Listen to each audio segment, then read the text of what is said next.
성도님들, 이 반면교사라는 말의 유래를 들어보셨습니까? 굉장히 오래된 이 사자성어처럼 보이는 말인데요. 근데 사실 반면교사는 1960년대 마오쩌둥, 중국의 공산당 마오쩌둥이 만들어낸 이데올로기 언어입니다. 마오쩌둥은 문화대혁명 당시에 중국 공산당에 불순종하는 세력들에 대해서 평소와 전략을 바꿉니다. 여러분, 공산당은 보통 이 피해 숙청으로 유명하지 않습니까? 마오쩌둥은 반동 세력들을 바로 죽이지 않았습니다. 이 사회 속에 살려두고 대신 온갖 사회적 핍박과 압제를 가했습니다. 그래서 인민들로 하여금 이들을 보고 스스로 이렇게 생각하게 만든 겁니다. 공산당에 순종하지 않으면 저 사람들처럼 인생 망하겠구나. 난 절대로 저렇게 살지 말아야지. 여러분, 무섭지요? 이렇게 공산당에 의해서 그 의도에 따라서 만들어진 말이 반면교사라는 말이었습니다. 이 공포심을 주기 위해서 만들어진 나쁜 본보기와 같은 사람들이란 것이죠. 여러분, 요즘 우리는 이 말을 어떤 의미로 쓰고 있습니까? 저도 그렇지만 일단 중국 공산당이라는 배경에 대해서는 거의 신경 쓰지 않고 사용하고 있습니다. 긍정적인 의미로 예컨대 더 좋은 결과를 내기 위해서 이 과거의 잘못을 깊이 뉘우치고 경계하는 계기로 삼자. 좋은 결과를 내기 위해서 과거를 좋은 계기로 삼자라는 취지에서 이 말을 많이 쓰고 있습니다. 여러분, 오늘 본문은 언약 백성 이스라엘에게 이 영원한 반면교사로 기억되는 한 사건을 다루고 있습니다. 무리바 물 사건인데요. 여러분, 무리바란 다툼이라는 뜻의 히브리어입니다. 광야에서 물이 없다고 이스라엘이 하나님과 다퉜던 그 사건을 기념하여서 붙인 이 사건 이름이고 지명 이름입니다. 여러분, 성경에는 두 번의 무리바가 나오지 않습니까? 첫 번째는 출애굽 1년차 때 시내 광야 르비딤에서 벌어진 일이었는데요. 출애굽 1세대가 물이 없다고 하나님과 다퉜습니다. 출애굽기 17장 7절 제가 읽어드리겠습니다. 그가 그곳 이름을 마사 또는 무리바라 불렀으니 이는 이스라엘 자손이 다투었으며 또는 그들이 여호와를 시험하여 이르기를 여호와께서 우리 중에 계신가 안 계신가 하였음이더라. 여러분, 첫 번째 무리바는 이와 같이 하나님이 계신가 안 계신가, 언약 백성 이스라엘 1세대가 불신앙 가운데 하나님을 시험했었던 일이다 라고 이야기하고 있습니다. 그런가 하면 여러분, 두 번째 무리바는 오늘 본문인데요, 출애굽 40년 차 때 신 광야 가데스입니다. 장소가 바뀌었죠. 앞에 1차 첫 번째 무리바는 신의 광야 르비딤이었다면 이 두 번째는 신 광야 가데스에서 사람도 바뀝니다. 출애굽 2세대가 하나님과 다투는 무리바입니다. 오늘 보면 12절 말씀 제가 다시 읽어드리겠습니다. 여호와께서 모세와 아론에게 이르시되 너희가 나를 믿지 아니하고 이스라엘 자손의 목전에서 내 거룩함을 나타내지 아니한 고로 너희는 이 회중을 내가 그들에게 준 땅으로 인도하여 드리지 못하리라 하시니라. 성도 여러분, 광야 여정, 이스라엘의 광야 여정을 잘 아실 것입니다. 12 정탐꾼들의 이 부정복으로 귀결된 40년간의 징계의 역사였습니다. 여러분, 이런 의미에서 볼 때 이 광야 40년은 1세대 무리바로 시작해서 2세대 무리바로 끝난 역사였다라고 해도 과언이 아닐 것입니다. 무슨 말인가? 무리바로 대변되는 광야 40년은 언약 백성이 하나님을 믿지 않고 오히려 다투다가 징계를 받은 이스라엘의 반면교사였다라는 것이죠. 여러분, 모세는 그래서 모압 평지에서 행한 그의 유언과도 같은 이 신명기 말씀에서 출애굽 2세대들에게 광야 40년 전체를 반면교사 삼으라며 이렇게 권고했었습니다. 신명기 9장 7절 말씀입니다. 너는 광야에서 내 하나님 여호와를 경노하게 하던 날을 잊지 말고 기억하라. 네가 애굽 땅에서 나오던 날부터 이곳에 이르기까지 늘 여호와를 거역하였을 때. 잊지 말고 광야에서의 날들을 기억하라라고 얘기하고 있습니다. 애굽 땅에서 나오던 날부터 이곳에 이르기까지, 모압 평지에 이르기까지 늘 여호와를 거역했다라고 잊지 말라라고 모세는 권고했었습니다. 여러분, 이게 다가 아닙니다. 이런 모세의 가르침은 후대 언약 백성들에게도 계속 이어졌습니다. 여러분, 시편 95편 8절을 보면 이 무리바를 반면교사로 삼으라며 이렇게 노래하고 있습니다. 시편 95편 8절입니다.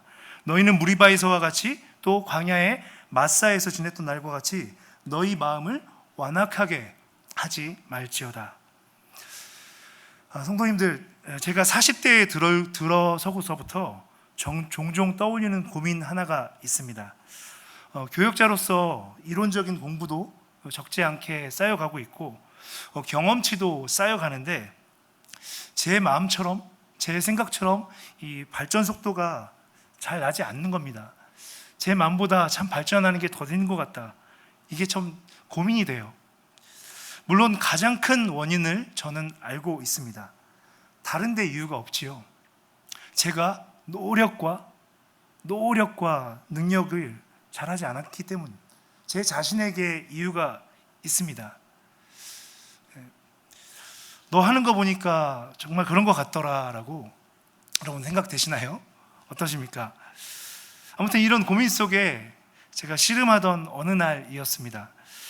과거에 제가 이전 교회에서 사역했던 것들, 이전 사역지에서의 이들과 제가 고민했던 것들을 되짚어 보면서 마음속 이렇게 좀 생각하고 묵상하고 있었는데요, 마음속 깊은 곳에서 코 크게 소리치는 것 같이 이런 이 소리 하나가, 이런 말이 확 튀어오르는 겁니다. 반면교사만으로는 인생이 나아가지 못해, 성민아. 반면교사만으로는 인생이 앞으로 나아가질 못해. 성민이, 너 죽을 때까지 네 애들과 후배들한테 반면교사만 하다가 인생 끝낼라 그러냐? 성도님들은 어떠십니까? 여러분은 마음속에 어떤 반면교사를 품고 계십니까? 혹시 그 반면교사는 과거를 반성하는 수준이 아니라 너무 지나쳐져서 여러분의 과거의 두려움 속으로 여러분을 올가매고 있지는 않습니까? 성도님들, 저는 오늘 본문 두 번째 무리바 사건을 오래 좀 묵상하다가 하나님께 참 감사했습니다. 이 모세의 초점이 반면교사에만 머물러 있도록 하나님께서 두시지 않기 때문입니다. 하나님께서는 모세의 초점을 반복된 무리바, 두 번이나 반복되어 있고, 사실 그 40년의 역사 속에서 계속했던 불신앙의 역사 속에서 하나님께서는 거룩으로 모세의 시선을 옮겨 가십니다. 여러분, 12절 말씀 다시 한번 같이 읽어보겠습니다. 있습니다. 여호와께서 모세와 아론에게 이르시되 너희가 나를 믿지 아니하고 이스라엘 자손의 목전에서 내 거룩함을 나타내지 아니한 고로 너희는 이 회중을 내가 그들에게 준 땅으로 인도하여 드리지 못하리라 하시니라. 아멘. 여러분, 지금 모세와 아론의 불신앙을 지적하고 있는 분 하나님 맞으시죠? 그런데 하나님은 그들의 불신앙을 무엇에 실패다라고 지금 진단하고 계십니까?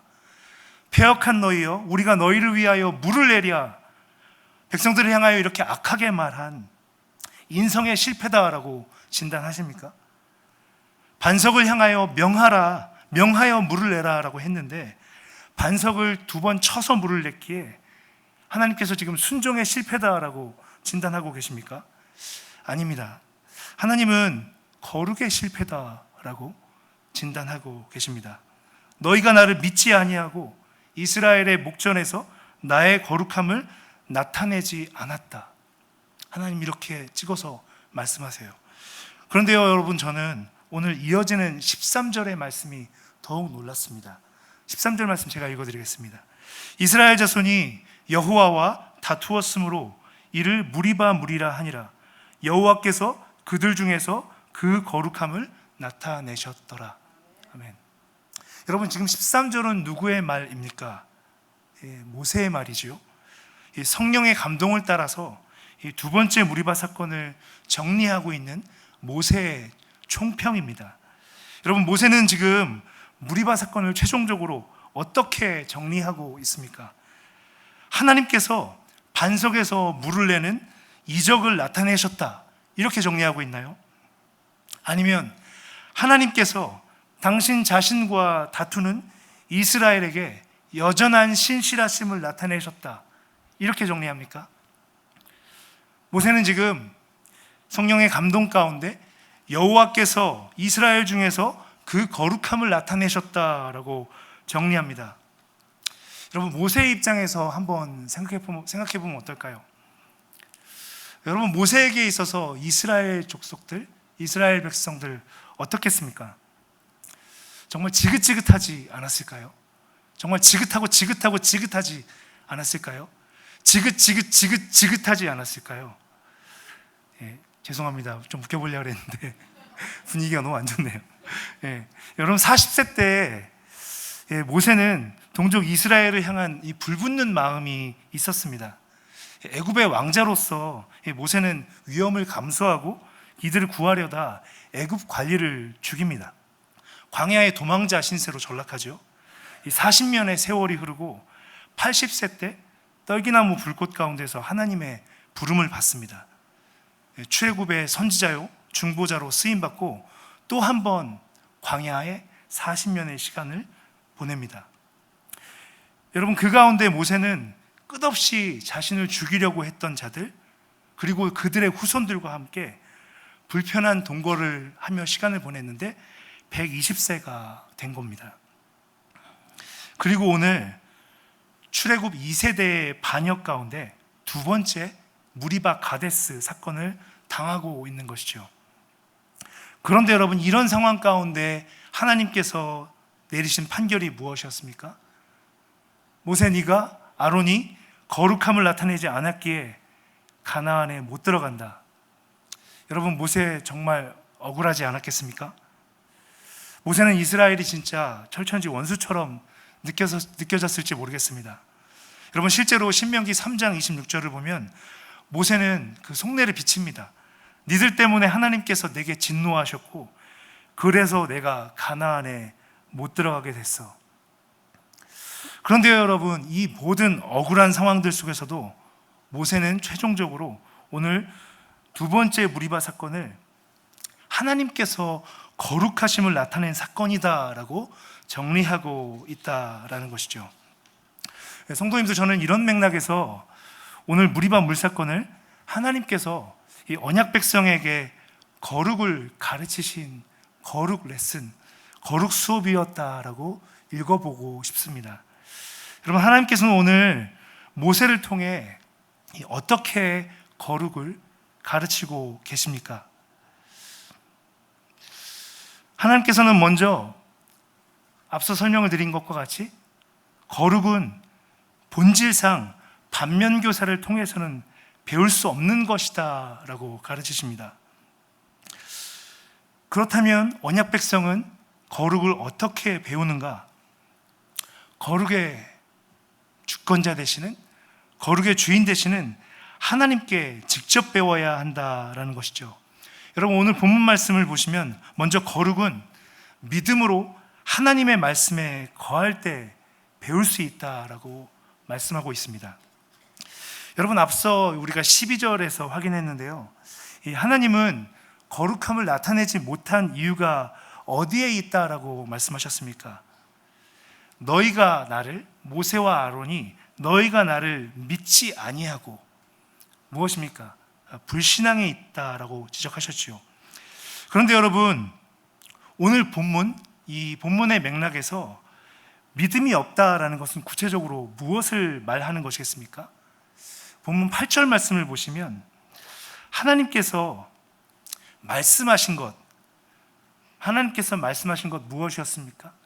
반석을 향하여 명령하라 라는 것이었는데, 반석을 향하여 명령하지 않은 것, 말씀하신 것대로 하지 않은 것이 믿음이 없는 것이다 라는 것을 뜻합니다. 하나님께서는 모세와 아론이 이와 같이 하나님께서 반석을 향하여 명령하라 라는 말씀을 온전히 지키지 않고 그들의 방법대로 행한 것이 거룩함을 나타내지 않았다라고 지적하신 것이죠. 이 외에 성도님들, 이 오늘 12절이 말씀하는 이 거룩함을 나타내지 않았다라는 것에 대해서 많은 주석가들이 이 설명을 하고 해설을 하고 있는 것들을 읽어보셨을 것입니다. 설교자들께서도 참 많이 설명을 해주시는데요. 그 중에 재미있는 두 가지 해석이 있습니다. 주로 이 유대인 랍비들이 하는 해석인데요. 모세가 이 지팡이로 반석을 친 것이 이 하나님을 향한 화풀이였다라는 해석인데요. 이 유대 랍비들은 굉장히 재미있는 해석을 합니다. 모세가 이 반석을 친 것이 단순하게 그냥 하나님을 향한 화풀이가 아니라 이 반석 위에 실제 임재하고 계신 하나님을 친 거와도 같은 해석이었다라고 이들은 주장합니다. 여러분, 이들의 주장에는 근거가 있는데, 여러분 출애굽기 17장에 보면 르비딤 무리바 사건 동일하게 있었는데 17장 6절에 보면 하나님께서 모세에게 분명히 다른 곳이었지만 그 반석 위 거기서 네 앞에 서 있겠다라고 하나님께서 말씀하셨던 것이 있는데, 그것을 모세가 40년이 흘렀지만 지금도 기억하고 있었을 것이다 라는 것입니다. 랍비들은 모세가 지팡이로 반석을 친 것이 그냥 화가 난 화풀이뿐만이 아니라 하나님을 향해서 친 것과 같다라고 이와 같이 해석을 하기도 합니다. 그 외에 또 여러분, 가장 우리 보편적으로 많이 알려져 있는 건데요, 10절이 지금 말씀하고 있는 바, 모세가 이 언약 백성 이스라엘을 향하여서 패역한 너희여, 뭐라고 말했습니까? 우리가 너희를 위하여 물을 내랴. 모세가 망령된 말을 한 것이 이 하나님의 거룩함을 나타내지 않은 것이다 라는 해석이 있습니다. 여러분, 이 해석은 시편 106편 33절에 근거한 것인데요, 일리는 있습니다. 그러나 여러분, 오늘 본문에서 우리는 주의해서 잘 읽어볼 때 이 본문 속에서 하나님께서 지적하고 말씀하고 있는 것이 1차적으로 이 모세의 언행이나 모세의 지팡이를 때리는 행동에 대해서 말을 하는 것이 아니라 하나님께서 모세에게 명령하신 말씀과 관계된 것을 본문이 다루고 있다는 것에 우리가 주의해야 합니다. 10절과 12절에서 보여주고 있는 행동들, 이것들은 사실 말씀에서 벗어났을 때, 하나님께서 명령하신 것에서 벗어났을 때 부차적으로 인간이 행할 수 있는 행동들이다라는 차원에서 생각할 수 있다라고 이 주석가들은 말을 합니다. 이렇게 해석할 수 있는 근거가 있는데요, 여러분, 하나님께서 모세와 아론에게 오늘 이 사건이 있기 이전 맨 처음 시내산에서 하나님께서 하나님의 거룩, 언약 백성이 지켜야 할 하나님의 거룩에 대해서 보여주신 사건이 있었다라는 것이죠. 여러분, 레위기 10장에 보시면 이 아론의 아들이었던 제사장 이 나답과 아비후가 하나님께서 말씀하신 불이 아니라 다른 불로 하나님 앞에 분향을 드리다가 하나님의 진노의 불에 죽는 사건이 기록되어 있습니다. 여러분, 이에 대해서 하나님은 모세를 통해서 모세와 아론에게 말씀하셨습니다. 레위기 10장 3절 말씀 같이 한번 읽어보겠습니다. 시작. 모세가 아론에게 이르되 이는 여호와의 말씀이라 이르시기를 나는 나를 가까이 하는 자 중에서 내 거룩함을 나타내겠고 온 백성 앞에서 내 영광을 나타내리라 하셨느니라. 아론이 잠잠하니. 아멘. 여기서 여러분, 지금 하나님은 무엇을 말씀하고 계십니까? 먼저 지금 이 10장 3절에서 내 거룩함을 나타내셨다. 내 거룩함, 나를 가까이 하는 자 중에서 내 거룩함을 나타내겠다라고 말씀하셨는데요, 여기서 말씀하고 있는 거룩함은 하나님의 말씀에 어겨서 하나님의 말씀에 온전하게 순종하지 않아서 불의 심판을 받은 이 부분을 말씀하고 있는 것입니다. 하나님은 인생이 하나님의 말씀에 벗어나서 함부로 가까이 할 수 없는 분이다라는 것을 말씀하고 있는 것이죠. 언약 백성에게 거룩이란 그 어떤 것보다 하나님의 말씀에 순종하는 것이다라는 것을 하나님은 앞서 이 나답과 아비후 사건을 통해서 말씀하신 것입니다. 모세는 오늘 이 무리바 물 사건, 두 번째 무리바 물 사건을 통해서 첫 번째로 언약 백성이 하나님 앞에 거룩해질 수 있는 것은 무엇인가? 하나님의 말씀에 온전히 거하는 것이다. 하나님께서 말씀하시는 것에 온전히 거하는 것이다. 그분의 말씀에 온전히 순종하여서 그분의 뜻대로 작은 것들 하나에 이르기까지 온전하게 순종하는 것이 거룩이다라고 지금 교훈하고 있는 것입니다. 그러나 여러분, 오늘 본문에서 모세는 그 자신도 경험해보지 못했던 거룩에 대해서 배우게 됩니다. 예외적인 이 상황인데요. 두 번째로 오늘 하나님께서 모세를 통해서 가르치고 있는 거룩은 언약 백성이 거룩에 실패해도 하나님의 거룩은 훼손되지 않는다라는 것입니다. 언약 백성이 하나님의 말씀에 불순종하여 거룩에 실패해도 하나님의 거룩은 훼손되지 않는다. 여러분, 이것은 지금 무엇입니까? 여러분, 오늘 본문 말씀을 좀 민수기 전체의 맥락에서 우리가 좀 생각해 볼 필요가 있는데요.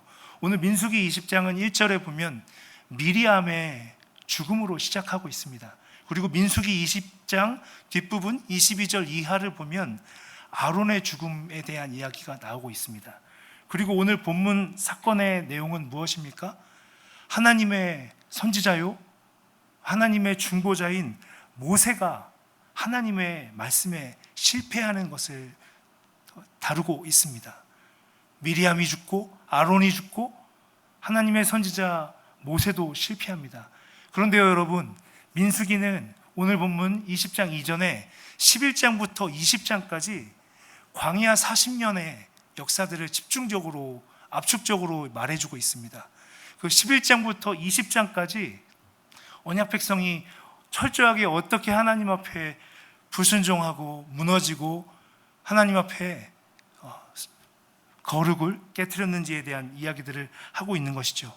11장에서 드디어 둘째 해 광야 진군을 시작하는데 그 안에서 원망하다가 하나님의 진노의 불이 진영 안에서 붙는 다베라 사건이 있습니다.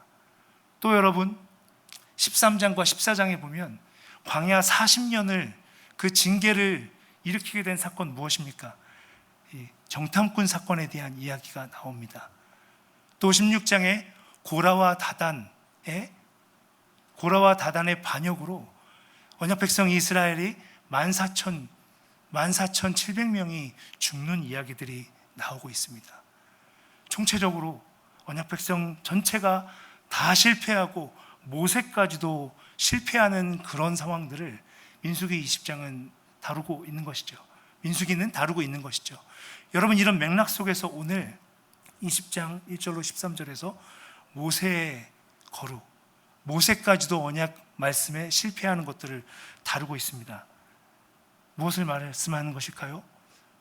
언약 백성이 지금 이제 곧 하나님께서 약속하신 약속의 땅 가나안에 들어가기 입구 끝까지 와 있는 상황이었는데 하나님의 언약으로부터 완전히 무너져 있는, 완전히 일반 백성으로부터 시작하여 모세에 이르기까지 모두가 다 하나님의 언약에서 실패한 모습들을 보여주고 있는 것입니다. 그와 같은 때에 하나님께서 모세에게 말씀하고 있는 것 무엇일까요? 인간들, 너 모세에 이르기까지 실패할지라도 하나님께서는 하나님의 거룩함으로 하나님의 약속을 이루어 가신다라는 것입니다. 하나님께서는 언약 백성 이스라엘이 총체적으로 무너져 있는 상황들 속에서도 하나님의 거룩함으로 하나님께서 약속하신 그 언약들을 신실하게 이루어 가신다라는 것을 오늘 이 모세를 통하여 이 무리바 두 번째 사건을 통해서 교훈하고 있는 것이죠. 사랑하는 성도 여러분, 거룩은 하나님께서 우리에게 내가 거룩하니 너희도 거룩하라 라고 도전하신 말씀입니다. 거룩은 공유적인 속성이 있고 비공유적인 속성도 있습니다. 제가 지난 한 주간 거룩에 대해서 묵상하고 하는데 인간이 과연 거룩할 수 있을까? 언제 우리 인간은 거룩할 수 있을까? 언제 우리는 거룩할 수 있습니까? 오늘 본문에서 말씀하고 있는 것과 같이 하나님의 임재 안에 있을 때입니다. 하나님의 말씀 안에 거할 때 우리는 거룩할 수 있습니다. 그러나 본질적으로 여러분, 거룩은 하나님의 성품입니다. 그 무엇과도 비교할 수 없는 하나님 당신의 하나님 되심, 하나님의 속성을 말할 때 거룩하다라고 말합니다.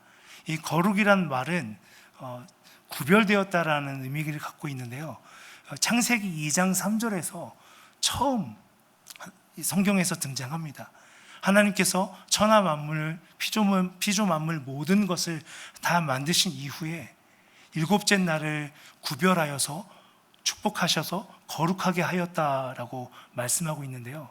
여기서 우리가 이 거룩의 의미에 대해서 좀 생각해 볼 수 있을 것 같습니다. 무엇인가? 거룩은 하나님께서 만드신 피조 만물 모든 것들이 하나님께서 따로 구별하여서 축복하신 일곱째 날 하나님과 교제할 때에만 거룩할 수 있도록 하나님께서 처음부터 고안하시고 하나님께서 생각하셨다라는 것이죠. 사랑하는 성도 여러분, 성도님들은 요즘 하나님의 말씀 안에 거하는 거룩으로 하나님과 깊이 교제하며 살아가고 계십니까? 어떻습니까? 이 반복되는 내 삶 속의 죄악들과 문제들 경계하면서 이겨내려고 하는데 반복되는 문제들로 인하여 거룩을 지키지 못하는 내 자신 때문에 힘들어하고 있지는 않으십니까? 오늘 말씀이 교훈하는 바 하나님의 말씀 안에 거하기 위하여 오직 하나님 안에 거할 때에만, 말씀 안에 거할 때에만 우리가 거룩할 수 있다는 것을 기억하면서 주의 거룩을 구하는 우리 모든 성도님들 되시기를 예수님의 이름으로 축복합니다. 나아가 우리가 무너질 때에도 하나님께서는 피조물의 실패에 영향받지 않는 하나님의 거룩하심으로 하나님의 일들을 이루어 가신다. 하나님께서 우리에게 약속하신 언약의 말씀들을 이루어 가신다라는 것을 기억하시면서 전적으로 하나님을 신뢰하는, 그리하여 하나님의 거룩 가운데 머물고 나아가는 모든 성도님들 되시기를 예수님의 이름으로 축복합니다.